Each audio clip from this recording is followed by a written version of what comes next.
Happy Sunday, iconic Glamers.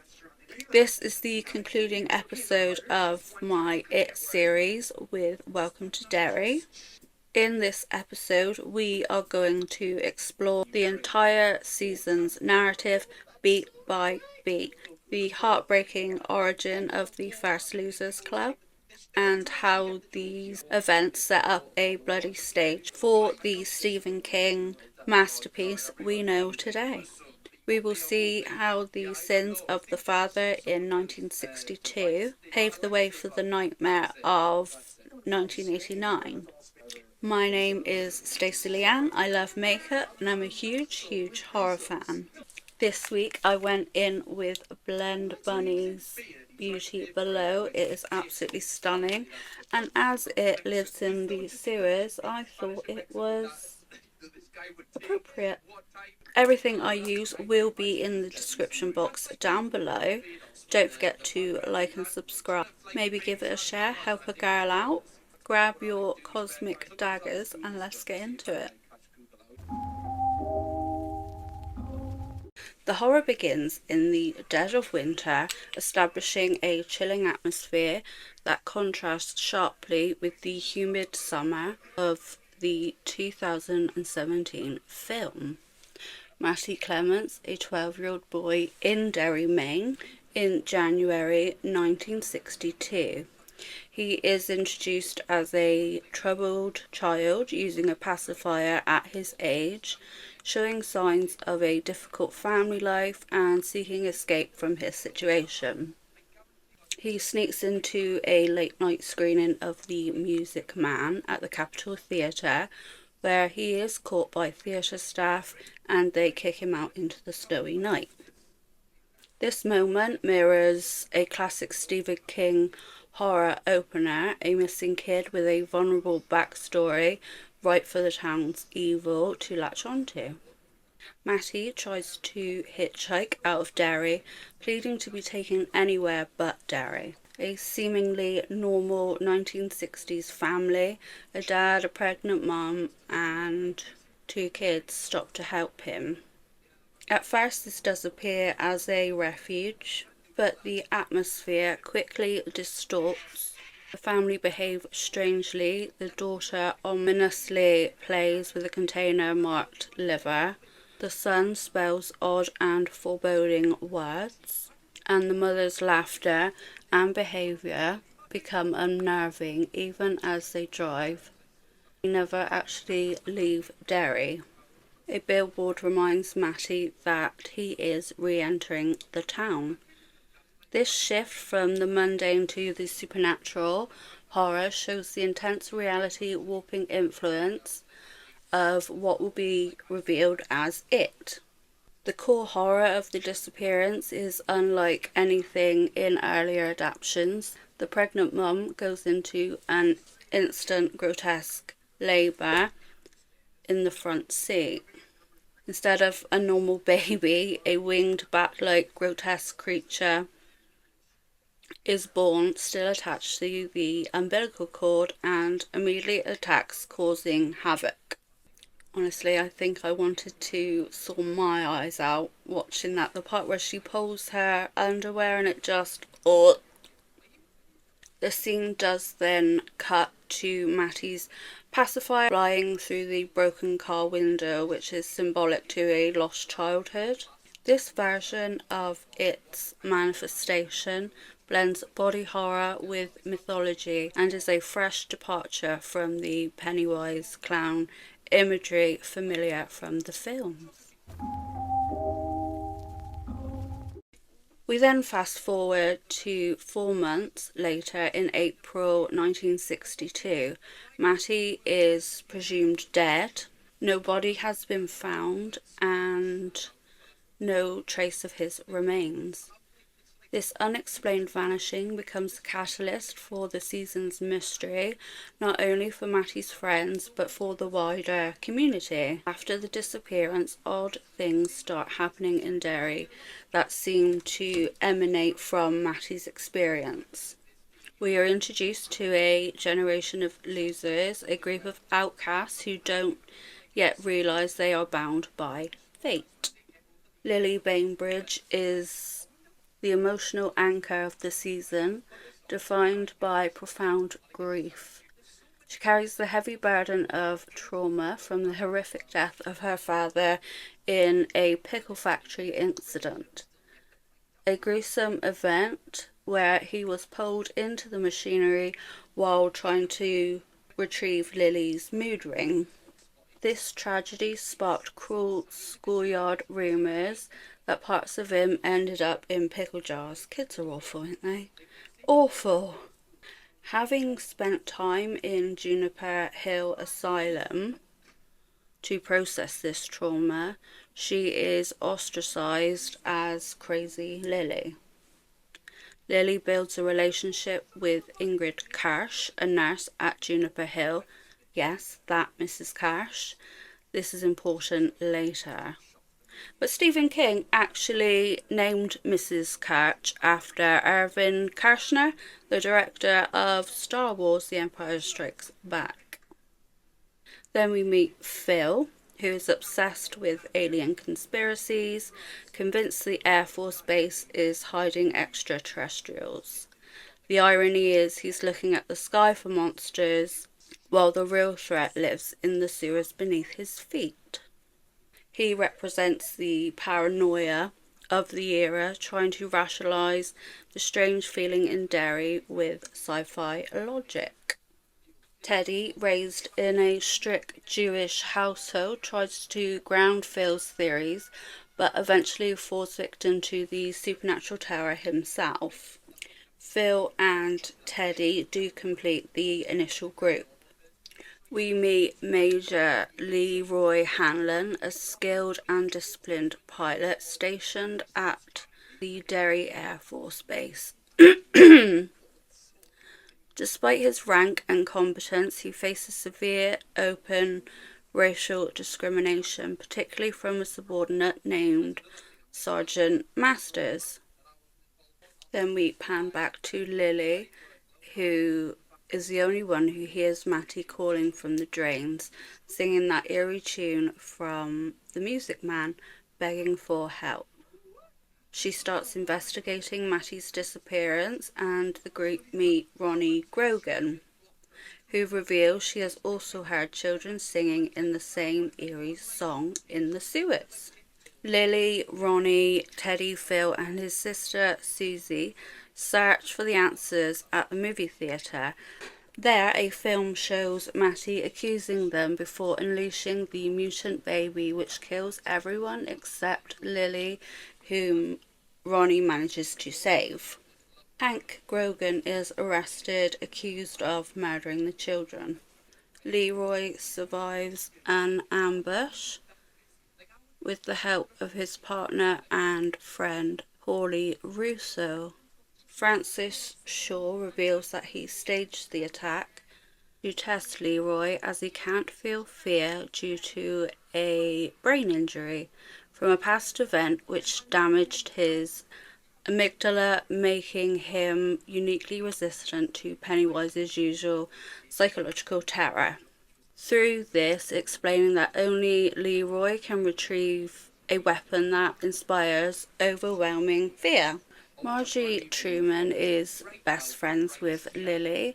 In a gruesome scene in episode 4, Marge is terrorised by an hallucination of a parasite in her eye and attempts to cut it out with a wood chisel. She does, I don't know what those saws are called, a wood saw, and she manages to slice through one of the parasites and then attempts to cut it out with a wood chisel, resulting in permanent injury. Lily is found holding Marge down with the wood chisel in her hand, but Marge does explain that, it wasn't her fault. She later covers her injury with an eye patch that was given to her by Richie. Rich then befriends Will Hanlon. He and Will hit it off and quickly become really close. Will Hanlon being Leroy Hanlon's son. The two are later approached by Lily and Ronnie, who want their help capturing a photo of it so they can prove Ronnie's father Hank's innocence in the murder of Phil, Susie and Teddy. What sets Welcome to Derry apart from the original films is the introduction of a Cold War subplot that raises the stakes globally. The US military isn't just here in Derry for the defense. They are actively hunting the monster, treating the supernatural as just another asset in the arms race. General Francis, a man driven by a twisted sense of patriotism and obsession, is spearheading Project Precept. His goal is chillingly pragmatic. He wants to locate the ancient entity living beneath Derry and weaponize its abilities to generate lethal fear. He believes that he can harness its power, specifically the deadlights, that induce catatonia and madness. They can terrify the Soviets into submission without firing a single nuclear missile. Francis represents the banality of evil. He is willing to sacrifice children and destroy a town for a strategic advantage. To achieve this, Francis recruits Dick Halloran, the same Dick Halloran who appears as the wise mentor in The Shining. Here, Halloran is a young Air Force officer struggling to suppress his shine. He is a tortured soul overwhelmed by the voices of the dead that saturate Derry. He tries to keep the spirits at bay by visualizing a box in his mind to keep them locked away, a mental fortress against the ghosts, because there's a lot. General Francis uses Halloran as a human compass, forcing him to use his psychic abilities to track Pennywise's resting place. Though Halloran's agonizing visions, we learn that the military is excavating Native American land, searching for the meteorite shards that act as a cage for the entity. Halloran becomes a moral compass of the show, torn between his orders and his realization that some doors should never be opened. I've said it once, I've said it a million times. There are some things you just shouldn't mess with. Just leave it alone. Welcome to Derry does dive deeper into the lore than ever before, taking us back to the very beginning.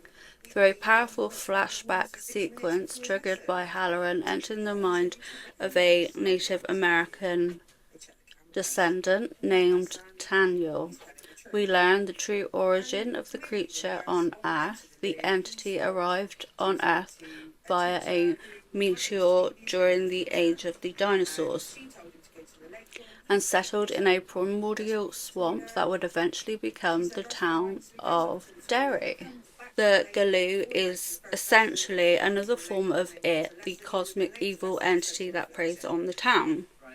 The series establishes that the entity is ancient and has been impacting the Derry area for centuries, including the interactions with the native Shakapiwa tribe. While first introduced in It Chapter 2 during Mike Hanlon's search for Pennywise's origin, the series dives deeper into their history, according to the new series.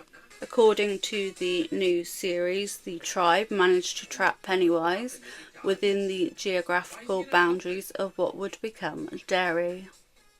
The tribe buried 13 pillars made from fragments of the meteorite he arrived in. A turtle shell serves as a vessel for one of those powerful shards, a nod to Manchurin, the cosmic turtle, often depicted as a guardian or creator in King's universe. Characters like Rose and Tennille represent the tribe's enduring mission to resist the entity's influence into the 1960s. It's revealed that the Galoo is connected to the ritual pillars and acts as a parasitic entity that traps people during feeding seasons, often using a well as an entry point. The Galoo isn't a separate entity to Pennywise, but a different early manifestation of the same creature, which has existed for millions of years after crashing on Earth. The tribe realised that they could not kill it, only contain it.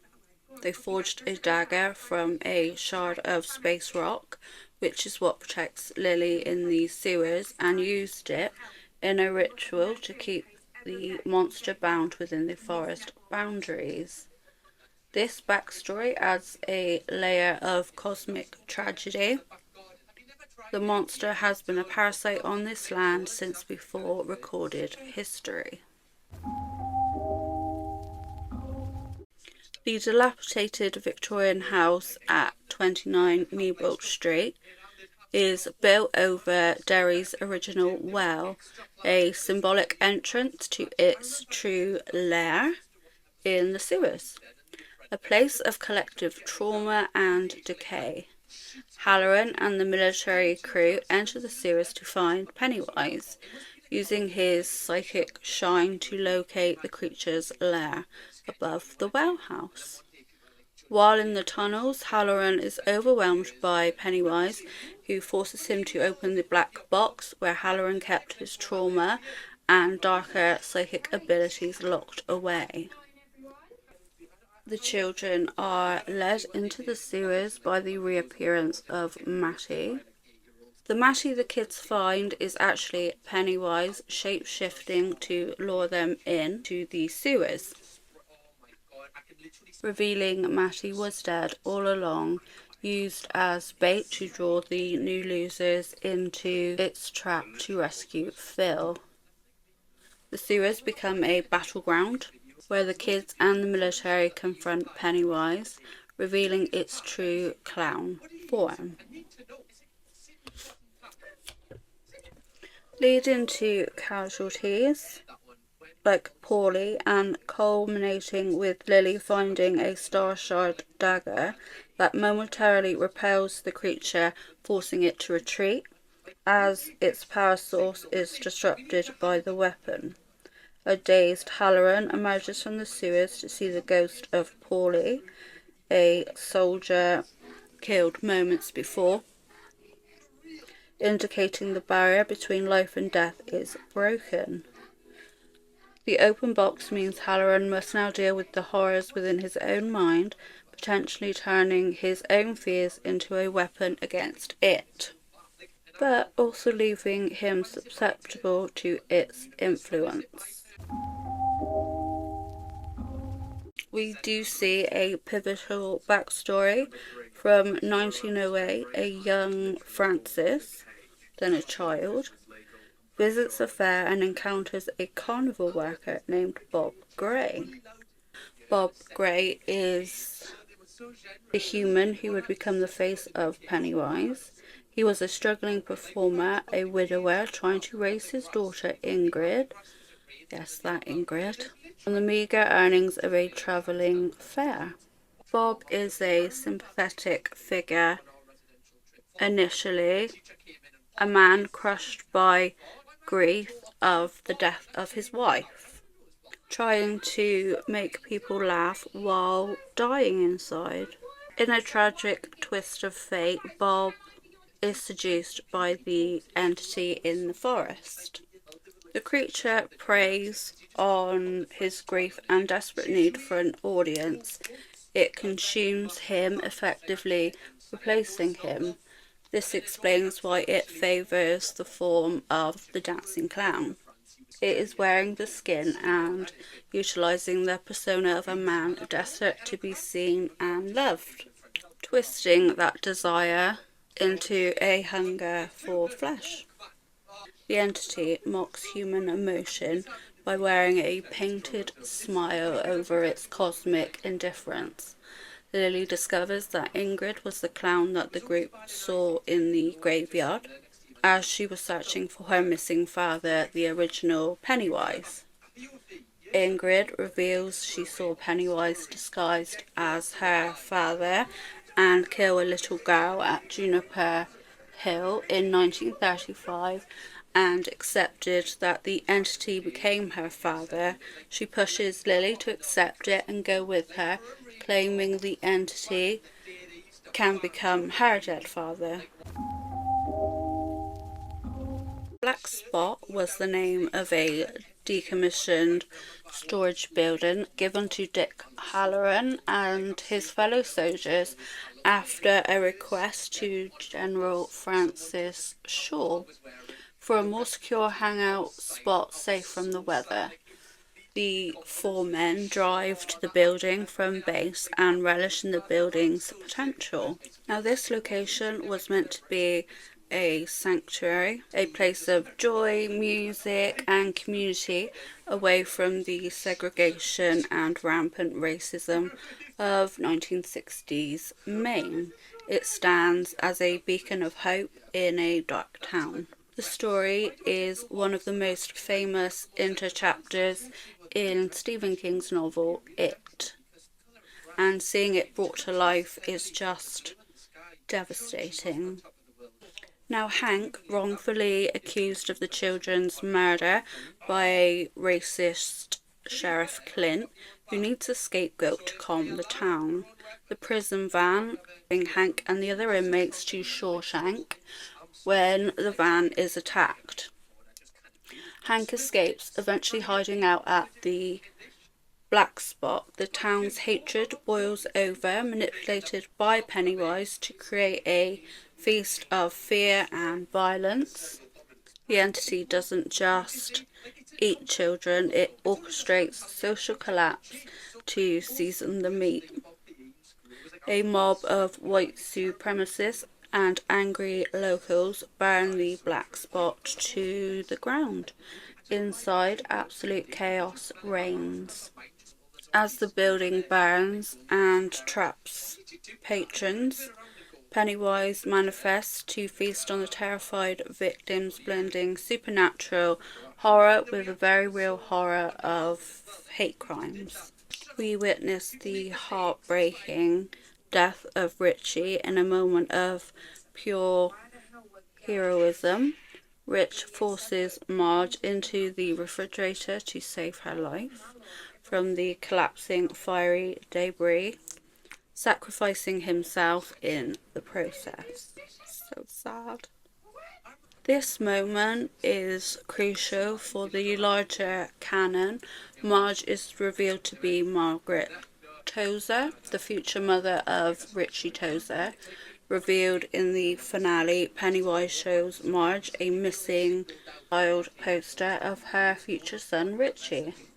Trauma she endures. Here, the fire, the clown, the loss of her friend Rich, and the claustrophobia of the fridge echoes down to her son decades later. It does explain Richie's deep-seated fears and his mother's overprotectiveness. The loser legacy is shown to be inherited trauma. Ingrid, in her periwinkle costume, arrives, revealing that she called the tip into the police about Hank.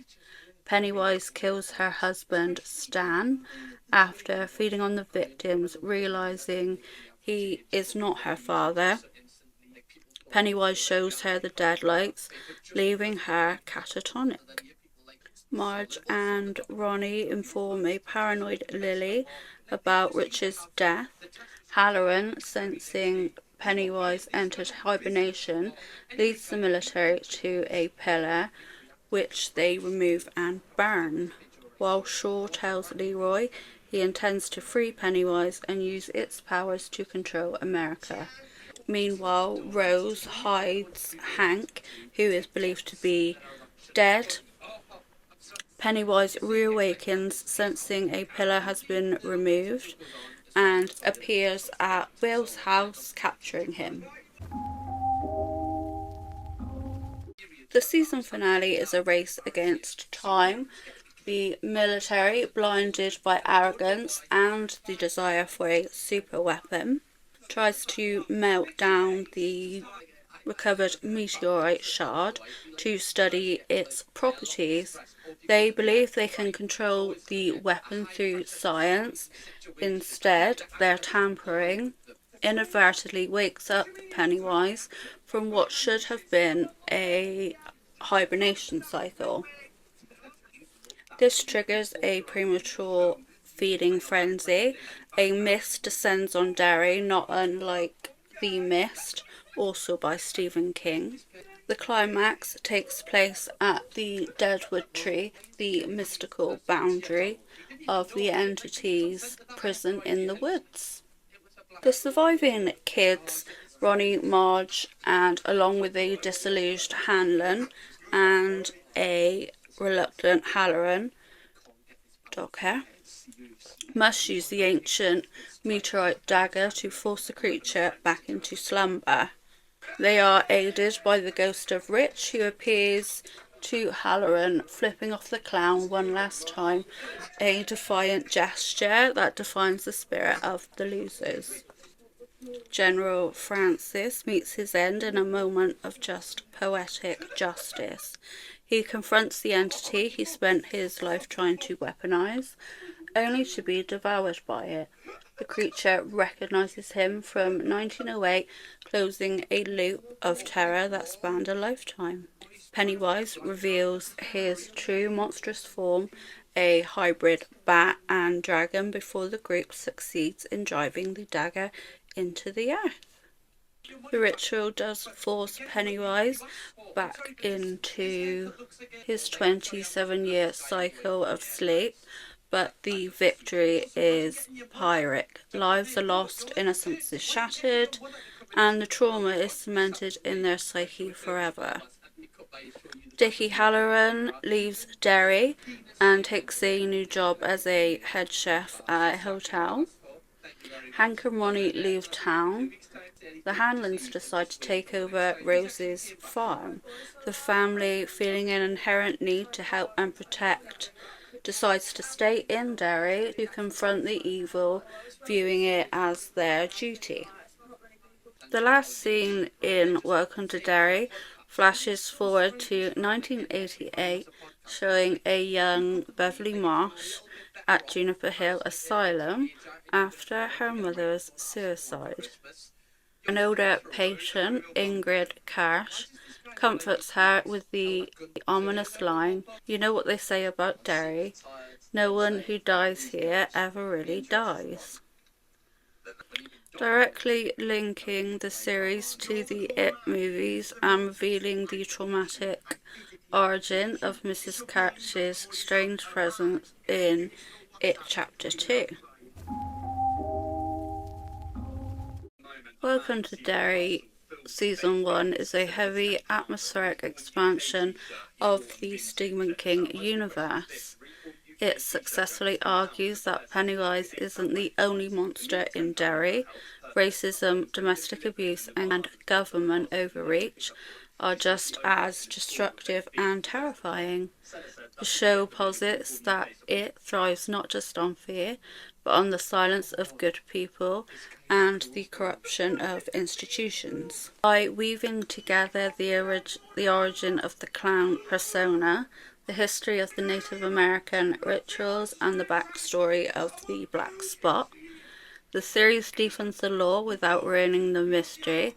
It reminds us that Derry, the past, is never dead. It's just waiting for the balloon to pop. The real tragedy is that we know what happens next. We know these characters' victories are temporary, but watching them fight the darkness in 1962 adds a profound layer of sadness and heroism to the saga of It. We now see that the Losers Club of 1989 wasn't the first time the town fought it back. It was just the time they finally won. The courage of the original Losers Club, Lily, Will, Margie, Richie and Ronnie, echoes through time, proving that even in the face of cosmic horror, the human spirit can endure.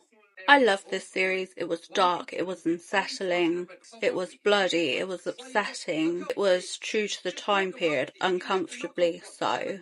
Bill Skarsgård was exceptional as Pennywise. I loved the characters from start to finish.